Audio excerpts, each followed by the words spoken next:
Hey everyone, welcome to Pipes, Tobacco, and Whiskey. So today we are at the Laudisi Enterprises home base here in Loris, Loris, South Carolina. Mm-hmm.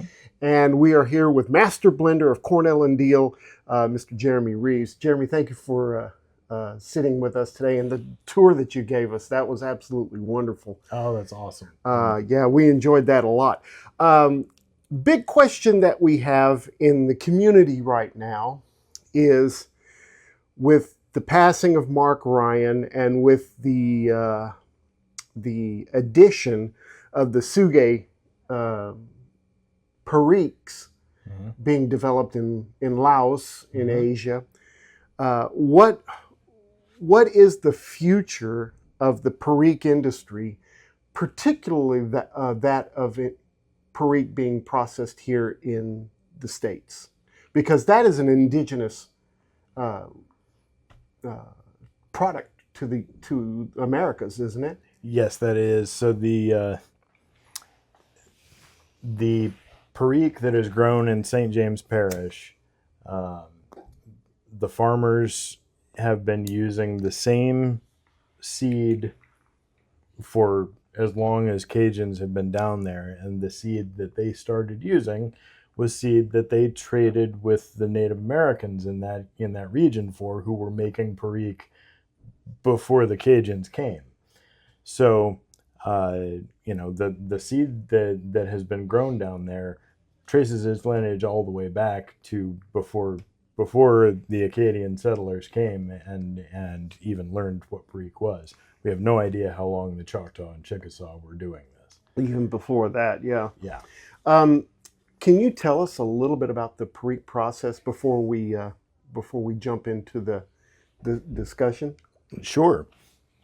Perique is essentially a press fermented product. That press fermentation works not just because of the pressure, but because the effect of that high pressure is that it is removing oxygen from the situation. So it is an anaerobic fermentation. It takes place in some sort of concealment where pressure can be applied, so that all of the oxygen possible is removed from the tobacco. And the tobacco has moisture in it, and it has sugar in it, and it's able to just generate heat and begin that fermentation process, and it totally transforms what would be sort of a burley variant kind of tobacco into the almost purple black, wildly aromatic, stinky, challenging and beautiful leaf that it is as Perique. In making Perique, a lot of those farmers that did grow the Perique and then process the Perique, that area, the St. James Parish, it's important because of a lot of the wild yeasts that are in the air. Does that help that fermentation process? The containers that they use, those barrels that they're using? Absolutely. When the natives would make Perique, they would grow their tobacco. They would harvest, just cut the stalk and allow it to wilt overnight, and then the next day in the morning they would break all their leaves, and then they would go to the banks of the Mississippi River and dunk the tobacco in the Mississippi, and then roll it into packs, and then pack it either into hollowed out stumps, where they would then use sapling trees as levers and stones as weights, and make contraptions to apply pressure on the tobacco in a hollowed out stump, or they would pack it into a hollowed log with one end packed with stones. They would pack the tobacco into the log and then use a large tree limb and sort of load it in like you were loading a cannon, and press that tobacco into the log, drop stones on top, and then bury that in the ground for a year. We don't really know where this process came from. We don't know the way that this came to be the way that they processed their tobacco. There's some theories, but there was no written language that they shared, and so we don't really know how this came to be their practice. But when the Acadians came from Nova Scotia, by no choice of their own, through the British government, saying, "Hey, these people are ungovernable, and we want to take over, take over this land," and they're not going to cooperate.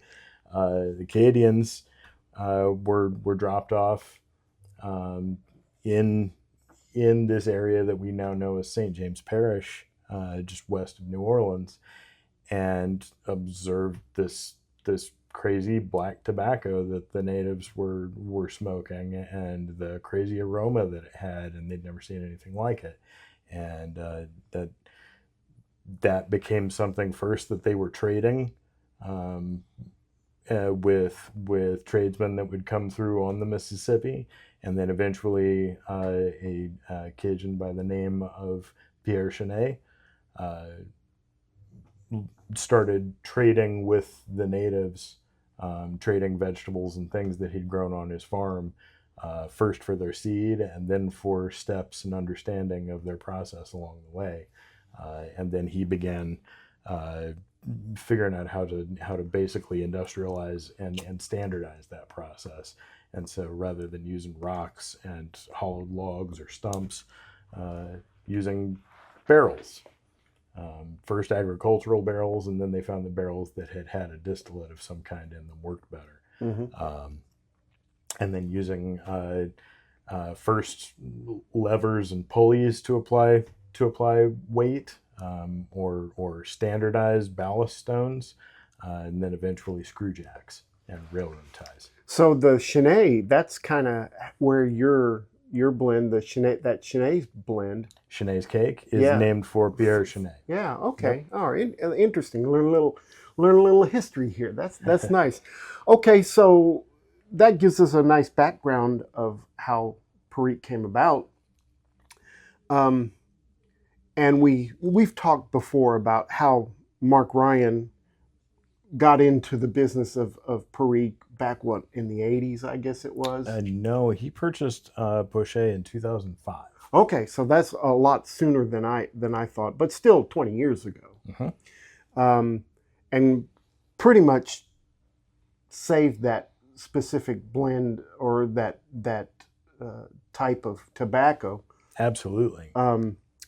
But now with the passing of Mark, what is the future? And I know that you guys also have your farm, 31 Farms, in St. James. Mm-hmm. How is all of this going to come about for the future of Perique? Where do you see that going? That's difficult to say. Perique has always been sort of a tumultuous crop. You can look back 100 years, and there have been times where Perique was really in boom, and you can see times when Perique was really in recession. And this is not the first time that we've had, sort of a dwindling number of farmers and producers of Perique in St. James Parish. In 1998, there was only one farmer in all of St. James Parish, and that was Percy Martin, and a couple of pipe men from Chicago took a sojourn down to St. James Parish, expecting to see vast fields of tobacco growing everywhere, and they couldn't find a scrap. They couldn't find a leaf, and they were asking all of the locals in Convent and the surrounding area, and people were like, "Tobacco? I didn't know we even know. There's nothing around here like this."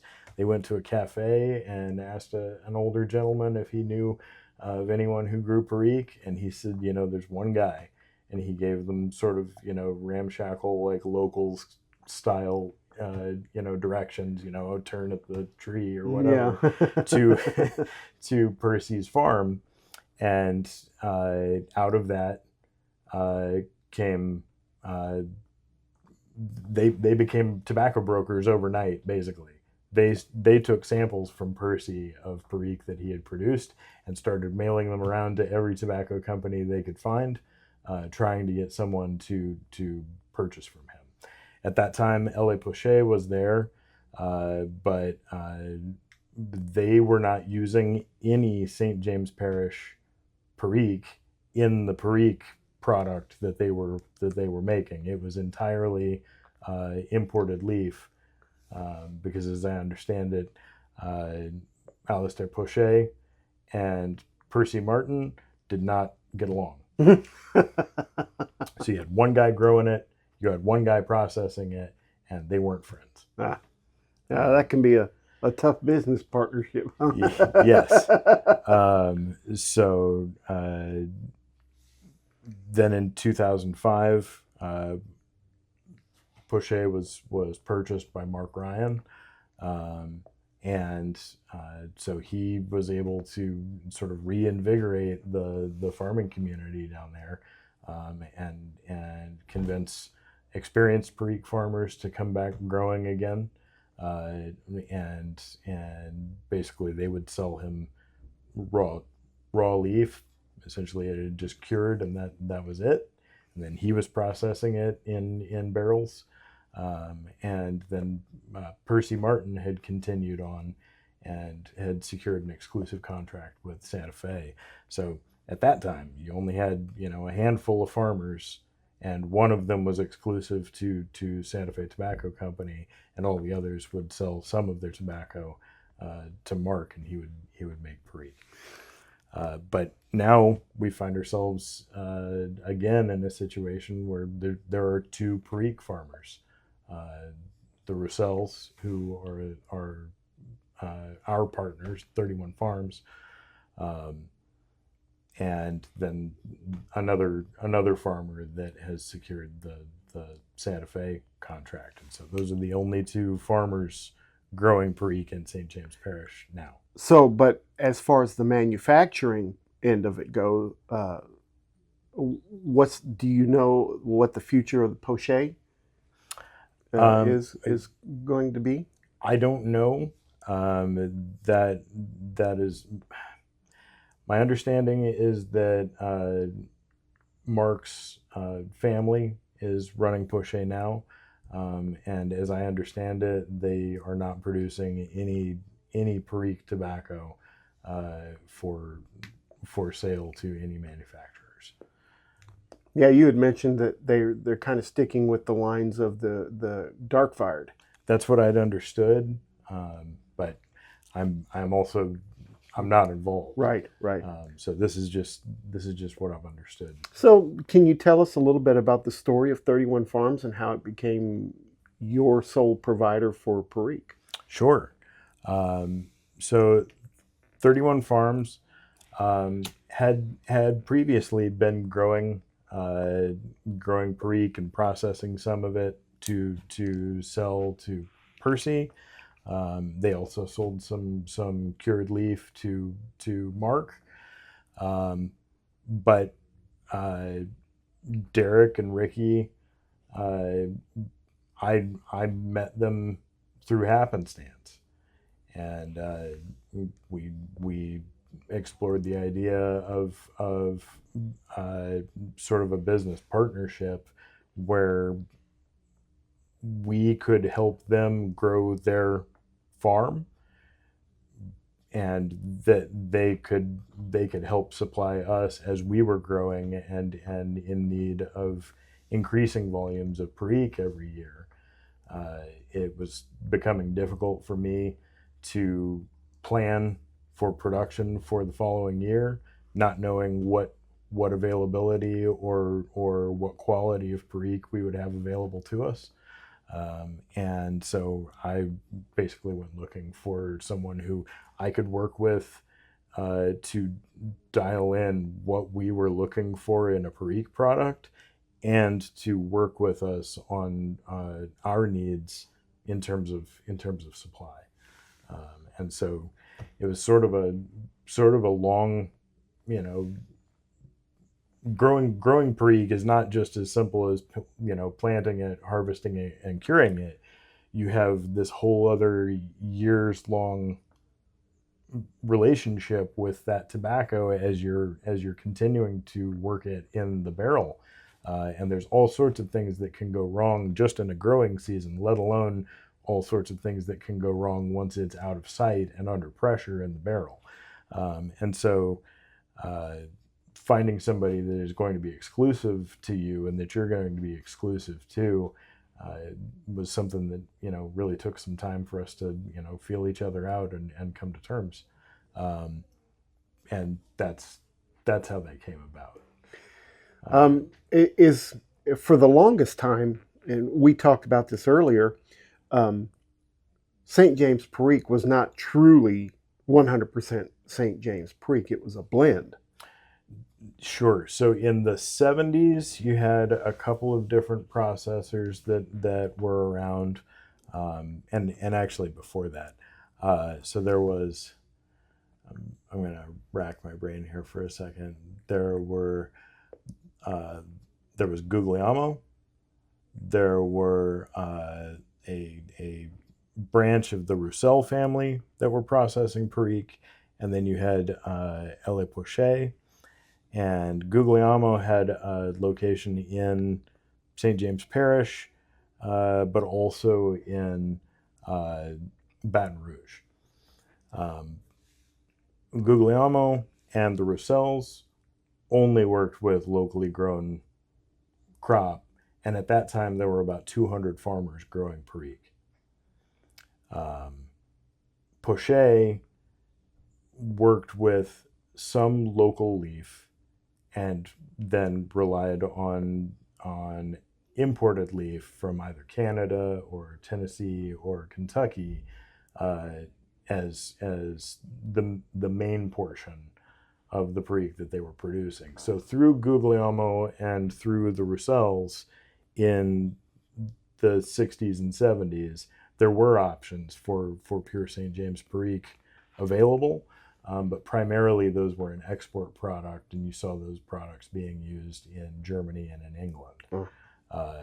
Most of the pipe tobacco manufacturers in the U.S. Were using Perique from Pochet, and so yeah, in that sense,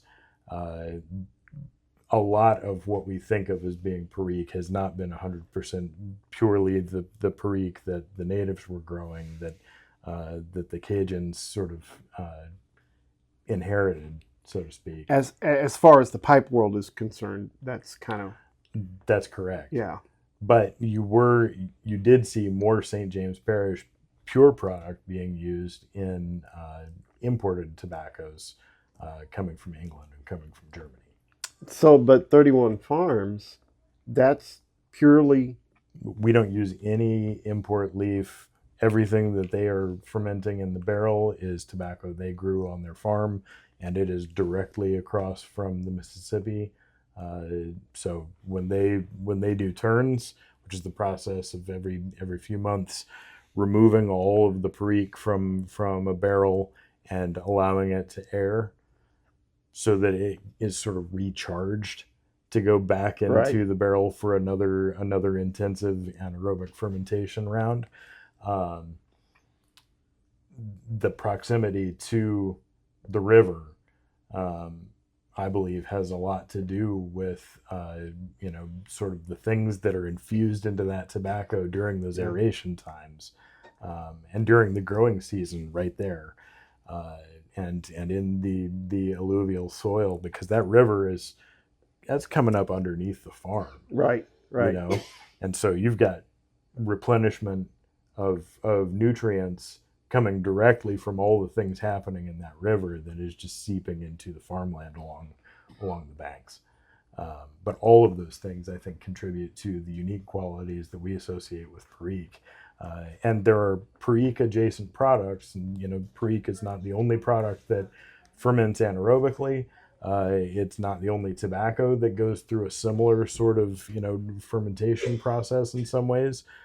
Cigar pilones work on this concept. Dark air cured tobacco, like dark burley, is fermented and produced in part through kind of this concept by piling up the tobacco, allowing heat to build up in the core of the pile, and then right when the temperature is just so, rearranging the pile and working from the outer uh, layers in towards the center and pulling those out so that you have sort of a consistent, kind of an even. yes, Yeah. you're allowing work to happen in the core, and then you're moving other things into that core and moving the things that are in the core out. And so there's some similar concepts there. There's similar effects that can happen, but I don't think anything that I've tried, product in Laos or product in Dominican Republic, and Arapiraca from Brazil, nothing that I've tried is quite like Perique. They're all of a family of flavor profiles, but I think that Perique is unique among them, as I would say Arapiraca or any of these others would be unique among them.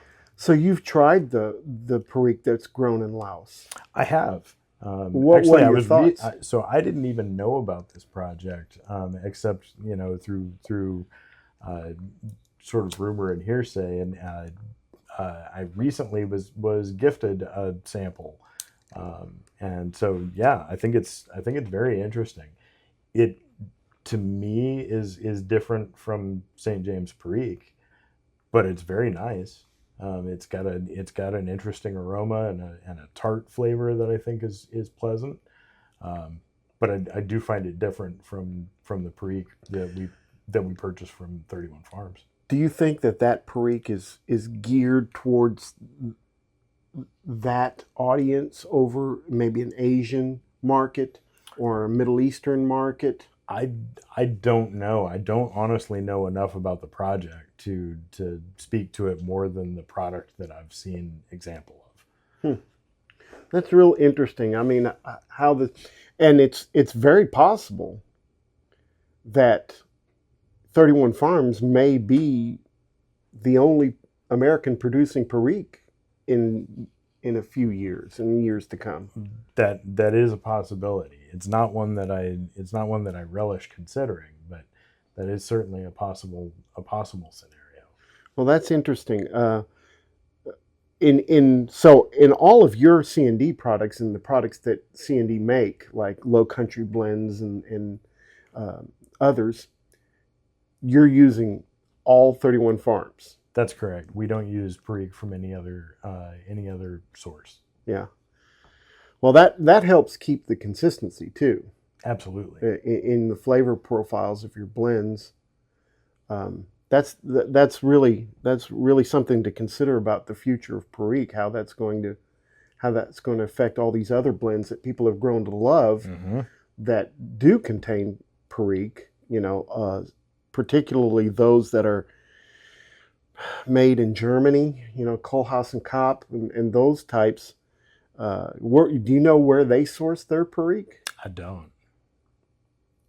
So it's very possible it could be the Laotian. It just depends on where their buyers are getting all their supply from, right? That's right. Yeah, I have no idea where other manufacturers are purchasing things.